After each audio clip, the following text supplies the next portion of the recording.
Qui savait quoi? Vous l'avez compris, c'était la question du jour. Le Canard enchaîné dit aujourd'hui, ce soir, que Christiane Taubira savait au moins depuis le 26 février, date à laquelle le parquet a été saisi, ce qu'a confirmé Jean-Marc Ayrault ce soir. En revanche, Jean-Marc Ayrault précise, on le savait depuis le 26 février, mais on ne connaissait pas le contenu des écoutes. Qu'est-ce que vous en pensez de cette ligne de réponse?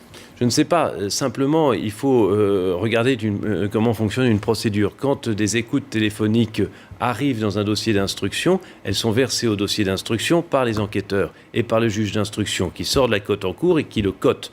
Et à ce moment-là, évidemment, le parquet est en mesure de contrôler ce qu'il y a dans ces écoutes téléphoniques et dans ce retour de cote.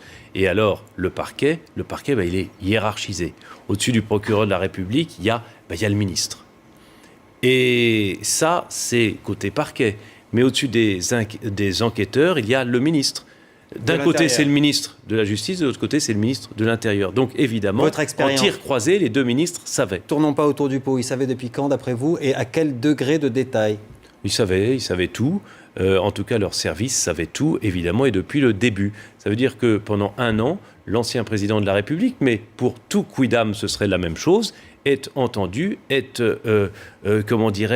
sous une sorte de contrôle de tout ce qu'il peut dire dans ses conversations les plus privées, les plus intimes, les plus personnelles, les plus professionnelles aussi, les plus secrètes avec son avocat. Tout ça est entre les mains de l'exécutif.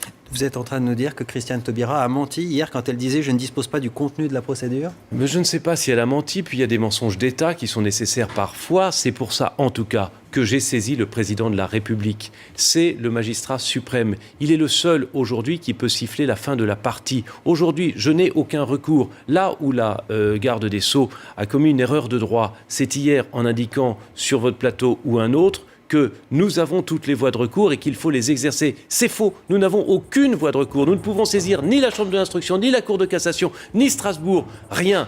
Et la décision du juge de la liberté et de la détention est une décision sans voie de recours. C'est-à-dire que je n'ai, ni moi, ni les autres, aucune possibilité de saisir la justice. Donc, je saisis l'autorité suprême qui est le président de la République parce que je lui fais confiance, parce qu'il a entre ses mains les valeurs de la République. Et dans ces valeurs de la République, il y a évidemment le secret professionnel.